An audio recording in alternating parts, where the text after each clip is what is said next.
Wakati alipoapishwa kulikuwa na tatizo kubwa la umeme. Aliweka jitihada kubwa za kukamilisha mradi mkubwa wa bwawa la Mwalimu Nyerere na kuachilia umeme ule ambao umemaliza kabisa tatizo la kukatika kwa umeme na kuipa nchi ziada ya umeme. Alipoingia madarakani kulikuwa na tatizo la vifo vya kina mama wajawazito pamoja na watoto kutokana na upungufu wa hospitali na vituo vya afya. Katika kipindi kifupi amejenga zaidi ya hospitali 119 za wilaya, zaidi ya vituo vya afya 649 katika kata mbalimbali na zaidi ya zahanati 2800 kwa nchi nzima. Katika kipindi kifupi kulikuwa na shida ya shule pamoja na madarasa, na tulikuwa tukiona baadhi ya wanafunzi wakisomea chini ya miti. Katika kipindi kifupi amejenga shule mpya zaidi ya 2700 za msingi na amejenga zaidi ya shule 1300 za sekondari na madarasa zaidi ya 1097.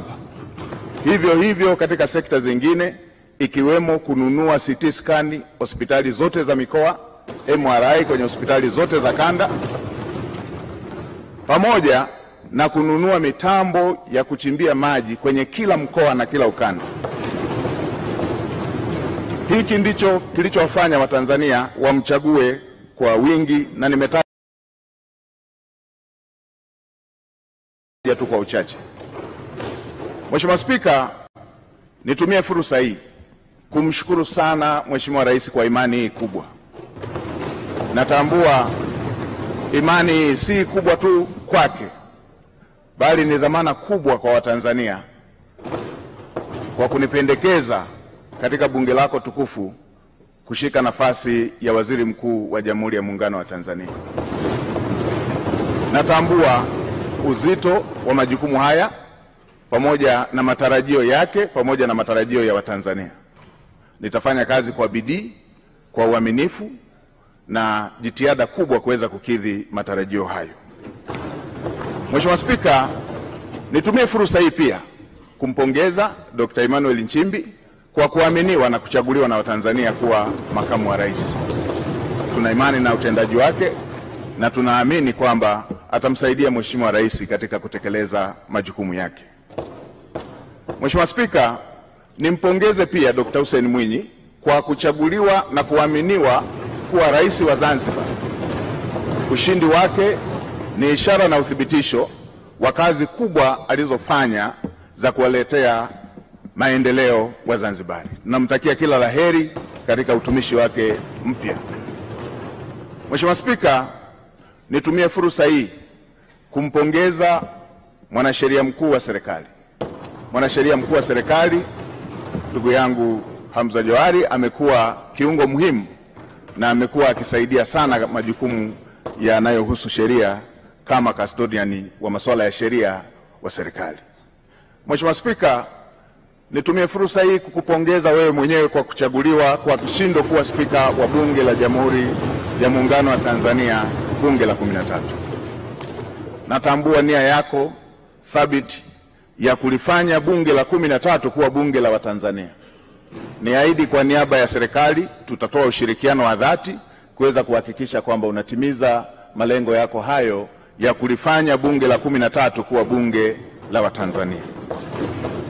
Mheshimiwa Spika, nitumie fursa hii pia kumpongeza Dr. Philip Mpango, makamu wa rais mstaafu, kwa kazi kubwa aliyoifanya ya kumsaidia Mheshimiwa Rais.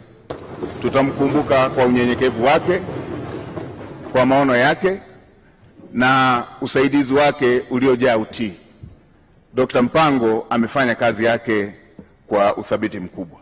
Nitumie fursa hii pia kumpongeza Mheshimiwa Kassim Majaliwa, waziri mkuu mstaafu.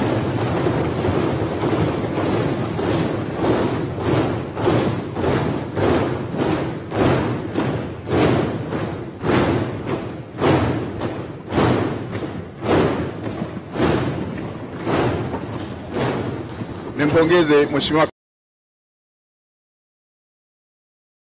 Kassim Majaliwa, waziri mkuu mstaafu, kwa kazi kubwa aliyoifanya bila kuchoka ya ufuatiliaji wa miradi, ya ufuatiliaji wa shughuli za serikali, kwa unyenyekevu wake, kwa uadilifu wake na kazi kubwa ambayo amefanya kwa taifa letu. Naamini kila Mtanzania anatambua jitihada alizofanya katika kumsaidia Mheshimiwa Rais. Mheshimiwa Spika, baada ya maneno hayo ya utangulizi, niruhusu niseme nawashukuru sana waheshimiwa wabunge kwa imani hii kubwa mliofanya ya kuthibitisha jina langu. Asanteni sana. Mmenipa faraja na mmenipa deni kwa imani hiyo kubwa mlionipatia. Niwaahidi tutashirikiana nanyi, serikali itashirikiana nanyi, itapokea maoni yenu, itapokea hoja zenu, tutawasikiliza. Na Mheshimiwa Spika, niseme wachaguzi hata walio wachache watakuwa na fursa sawa, kwa sababu bunge lako ni bunge moja. Mheshimiwa Spika, baada ya maneno hayo ya utangulizi, niseme tu tuko na kazi kubwa mbele yetu. Natambua ukubwa wa kazi iliyo mbele yetu. Kazi kubwa. Hassan hivi majuzi ilitunga dira mpya ya 2025-2050 na awamu ya pili ya serikali ya awamu ya 6 ndio itakuwa awamu ya kwanza ya kutekeleza dira mpya. Na Mheshimiwa Spika, unatambua kwenye mbio za vijiti za kupokezana, mwanzishaji wa mbio hizo kipande cha kwanza asipokimbia kwa mbio ndefu kwa spidi kubwa, hata wale watakaokuwa wanampokea watakuwa tayari wamechelewa. Sasa serikali ya awamu ya 6 kwa awamu ya pili ndio inaanzisha utekelezaji wa dira ya 2025-2050. Mheshimiwa Spika, dira hiyo imebeba matarajio na matumaini makubwa ya Watanzania. Dira hiyo imebeba matumaini makubwa ya vijana ambao ndio hasa walengwa wa dira hiyo. Mheshimiwa Spika, tuna kazi kubwa ya kuanza vizuri kwenye utekelezaji wa dira hiyo, huku tukimalizia viporo vilivyokuwa havijakamilika kwenye dira ya 2025. Mheshimiwa Spika, natambua pia ilani ya uchaguzi ya CCM ambayo imejumuisha masuala yote ambayo ni kero kwa Watanzania katika maeneo mbalimbali. Na nilikuwa nafuatilia hata kampeni za uchaguzi, na ninyi waheshimiwa wabunge, kila eneo mlikuwa mkijiaziliza yale ambayo yapo kwenye ilani, ambayo ni mahitaji ya Watanzania katika maeneo yenu. Ilani hiyo imebeba matumaini makubwa ya Tanzania, na hasa kwa kuzingatia kwamba Dr. Samia Suluhu Hassan amejitambulisha kuwa ni rais wa matokeo, rais wa matokeo ya haraka, rais anayetatua matatizo ya Watanzania. Kwenye maeneo ambayo amepokea vijiji vikiwa havijapata umeme, ndani ya muda mfupi alimalizia vijiji vyote vikapata umeme. Watanzania wanatarajia takriban vitongoji 28,000 ambavyo havijapata umeme sasa vikapata umeme. Hayo ni mambo makubwa ambayo yanasubiriwa na Watanzania katika kipindi hiki kinachofuata. Si hivyo tu, Mheshimiwa Rais ametoa ahadi kupitia ilani ya uchaguzi kushughulikia tatizo la ajira kwa vijana, takriban kutengeneza ajira zisizopungua milioni 8 kwa ajili ya vijana wa Kitanzania. Hii ni kazi kubwa ambayo tutafanyia uratibu, usimamizi kuweza kuhakikisha kwamba ndoto ya Mheshimiwa Rais ya Watanzania wa vijana wetu kupata ajira inatimia. Tutaratibu mpango mkakati ndani ya serikali na kushirikisha sekta binafsi kuweza kuhakikisha kwamba dira hiyo ya Mheshimiwa Rais ya kutengeneza ajira zisizopungua milioni 8 inakwenda kutimia. Mheshimiwa Spika, pamoja na Tanzania kuwa nchi tajiri, bado tuna asilimia isiyopungua 8 ya Watanzania, asilimia 8 ya Watanzania wanaoishi katika umaskini wa kupindukia. Tuna takribani asilimia 26 ya Watanzania wanaoishi kwenye umaskini wa kipato. Niwakumbushe Watanzania, mimi umaskini wa Watanzania sijausoma kwenye kitabu, nimeuishi.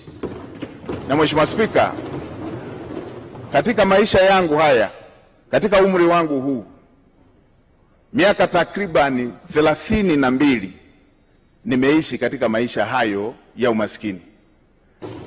Nimeishi katika maisha ambayo, kwa wale wanaokumbuka, kule vijijini mama zetu, dada zetu wakivaa gauni huwa wanajifunga nguo kiunoni. Ile nguo anayojifunga dada yangu, ile nguo anayojifunga shemeji yangu, ndio ilikuwa nguo yangu ya kujifunika. Kwa hiyo kabla hajamaliza shughuli zake za kila siku, silali mpaka akalale ili nipate shuka ya kujifunika. Na asubuhi kabla hajaanza kazi lazima niamke ili ile nguo niliyojifunika ndio yeye iwe nguo ya kujifunga ili aweze kuanza majukumu yake. Ninatambua mazingira ya kulala, unaenda kuchunga, ukirudi nyumba nzima inavuja, na utakapolala inabidi ujifunike ile ngozi ili matone yale yanayoendelea kuvuja angalau yatue kwenye ngozi. Na yatambua maisha hayo. Natambua mnaenda kula pamoja na watoto wote rika mbalimbali, mko takriban 20 kwenye chungu kimoja cha mboga, chungu kimoja cha sahani moja ya ugali. Inabidi utangulize kuanza kula ugali mwingine bila mboga, kwa sababu ukisubiria mikono ya kwenye mboga iishe ndio na chakula kitakuwa kimeisha. Na natambua matatizo haya ya ajira ambayo Mheshimiwa Rais anayaongelea. Natambua maumivu ya kusoma kwa shida na ukasubiria ajira ukiwa umekosa. Natambua dira hiyo ambayo Mheshimiwa Rais anataka awapatie vijana takriban milioni 8 ajira. Natambua maumivu yake. Nilipomaliza chuo nimefanya kazi ya kubeba zege kwenye kiwanda cha matofali ili upate kipato cha siku, na mke wangu akiwa anapika mamalishe, na wakati mwingine wakati anawagawia wabeba zege wenzangu wengine walikuwa wanatoa maneno makali. Natambua adha hiyo. Niwahakikishie Watanzania hasa wa mazingira ya chini watasikilizwa kwenye kila ofisi ya umma.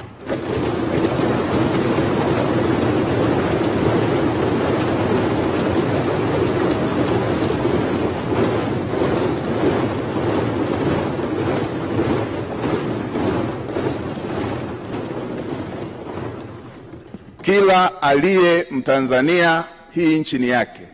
Watanzania wote watasikilizwa kwa nidhamu katika ofisi za umma. Watasikilizwa kwa nidhamu katika ofisi za umma.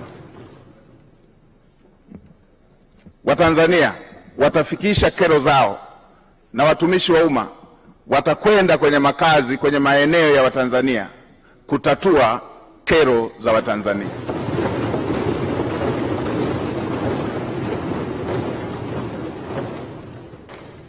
Ukiondoa miaka 32 hiyo niliyoielezea, miaka takriban 18 maisha yangu yamezungukwa na wahitaji kuliko walioridhika. Nikiwa na watoto takriban 100 nao kaa nao, na bweni la wanawake na wanaume, wasichana na wavulana hapa. Natambua mahitaji na uhitaji wa Watanzania. Naitambua. Kwa kutambua hilo, naamini yale yaliyo dira ya Mheshimiwa Rais katika kutatua kero za Watanzania, niwahakikishie Watanzania nitasimamia kwa uadilifu, nitasimamia kwa jitihada, nitasimamia kwa kuhakikisha kwamba hayo yanatimia.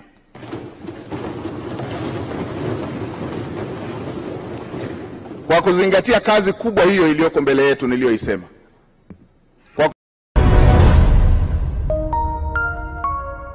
Usisahau kusubscribe, like na kucomment.